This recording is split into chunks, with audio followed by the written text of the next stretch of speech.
अस्सलाम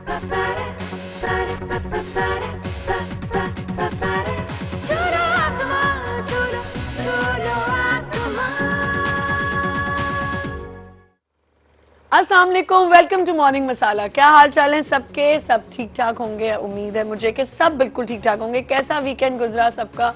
आपको पता है एवरी मंडे में हर एक से यही कहती हूँ कि प्लीज हमें कॉल करने और बताएं आपने वीकेंड पे क्या किया, ऐसा क्या नया किया जो हमने नहीं किया, और हो सकता है आपके बताने से व्यूअर्स को नई चीजें पता चलें और वो लोग भी वो करें।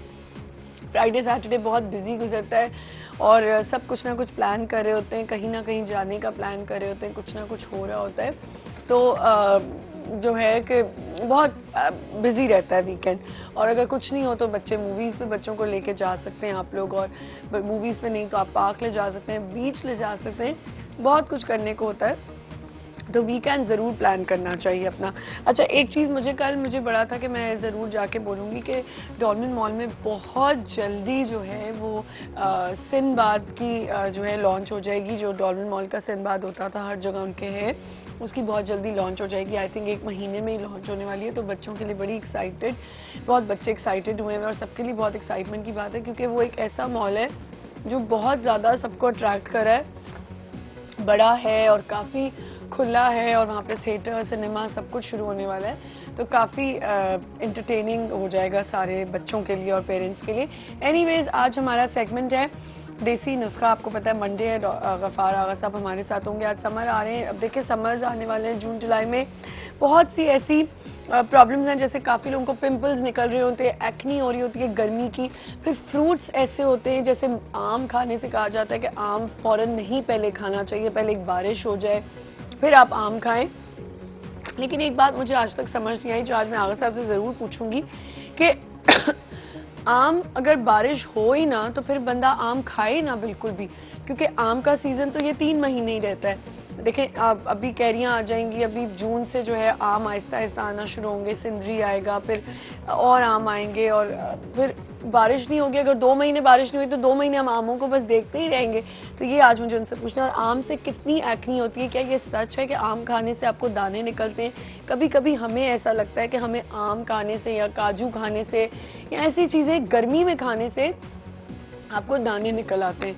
ऐसा डॉक्टर आयशा आती हैं, वो कहती हैं कि नहीं, ऐसा नहीं होता। आगा साहब से भी यही पूछेंगे कि क्यों ऐसा कहा जाता है कि मछली खाने से, गर्म चीजें खाने से आपको दाने निकल आते हैं या आपको एक्नी हो जाती है, उस पर हम बात करेंगे। और ऐसी कौन सी चीजें हैं गर्मियों में जो ज्यादा इस्तेमाल करें तो उससे हमें दाने छाइयाँ कम होंगी, स्किन फ्रेश रहेगी हमारी, इस पे हम बात करेंगे। उसके अलावा हमारा सेगमेंट होगा जरा सोचिए, और जरा सोचिए में हमारे साथ होंगे राना आसिफ, जो कि प्रेसिडेंट हैं एक ऐसे एनजीओ के जो सिर्फ बच्चों के लिए काम करती है।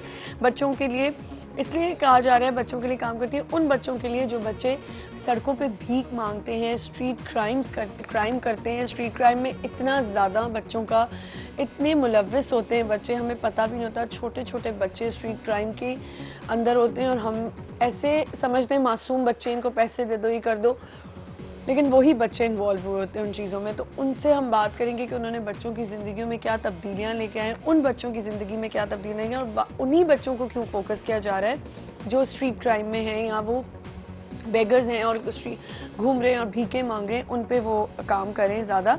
इसके अलावा इन्हीं के साथ एक गेस्ट भी होंगे, छोटा बच्चा है वो, नदीब अमाज जिसका नाम है, जिसके पास ना नौकरी थी ना घर था, और जाहिर है वो वही कामों में लग गया जैसे और बच्चे लग जाते हैं, भीख मांगना, स्ट्रीट क्राइम करना, ऐसी ऐसी चीज़ें करना जो आप सोच भी नहीं सकते कि एक बच्चा कर सकता है। और उसकी ज़िंदगी में कैसे तब्दीली आई राना आसिफ के एनजीओ को, जब वो राना आसिफ से मिले और उस एनजीओ में आए, और फिर देखते हैं उनके साथ क्या हुआ, कैसे उनकी ज़िंदगी चेंज हुई, कैसे उस बच्चे ने अपने आप को चेंज किया, ये सब बातें उनसे करेंगे। बहुत इंटरेस्टिंग टॉपिक रहेगा सबके लिए, उन बच्चों के लिए भी जो इस वक्त टीवी देख रहे हैं, छोटे बच्चे भी टीवी देख रहे होते हैं, क्योंकि कल जब मैं बड़ा हैरान हुई कि कल मैं एक रेस्टोरेंट गई और वहाँ पे 2 छोटी छोटी बच्चियाँ, एक दिन मैं जो फ्राइडे को मैं जिमखाना गई अपने बच्चों को बर्थडे पे लेके, तो वहाँ 2 लड़कियाँ जो मैं सोच भी नहीं सकती थी, मैं एक्सपेक्ट ही नहीं कर रही थी कि मतलब बच्चियाँ भी आके बोल सकती हैं, लाइक वो होंगी 8th 7th की बच्चियाँ थी, और उन्होंने आके कहा कि आंटी आप वो हैं जो आप न्यूज़ 1 पे आती हैं और आप मुझे बहुत पसंद है, प्लीज़ मैं आपके साथ पिक्चर खिंचवा लूँ। तो मैं 2 मिनट के लिए तो सिर्फ हैरान हुई कि मैंने उनसे, आपको पता है कि मैं तो इतनी जल्दी मुंह पे बात पूछ लेती हूँ, तो मैंने उनको कहा बेटा आप सच बोल रही हो कि आप टीवी मेरा शो देखती भी हो या किसी ने आपको भेजा? उसने कहा हम अकेले आए हुए, आप बेशक देख लें, हम तो जिम अपना यहाँ पे आते हैं स्विमिंग वगैरह करने, तो हम इधर बैठ के खा रहे थे, हमने आपको देखा, तो मैंने अपनी फ्रेंड को कहा कि चलो आंटी से बात करते हैं चल के। मुझे इतनी खुशी हुई, उनका आपका शो इतना मज़े का है। फिर कल मैं एक रेस्टोरेंट गई, वहाँ भी 2 छोटी छोटी बच्चियाँ ऐसे आंखों ऐसे कानों में कहती, ये वो आंटी है ना, ये वो आंटी है जो शो पे आती है। मतलब बच्चे भी शो देखते हैं, तो ये बच्चों के लिए बहुत इंटरेस्टिंग रहेगा। छुट्टियाँ हो गई हैं, बच्चों को ऐसे जो नॉलेज जिससे आपको शो से मिल रही हो वो शो ज़रूर दिखाएं, कि बजाय इसके कि बच्चे भी वही शो देख रहे हो जहाँ पे शादियाँ चल रही हैं और मेहंदियाँ चल रही हैं और मेकअप चल रहे हैं। इसके अलावा बच्चों को ये बातें भी बताना बहुत ज़रूरी होती हैं ताकि बच्चे अवेयर हों और किसी ना किसी तरीके से इन बच्चों की हेल्प करें।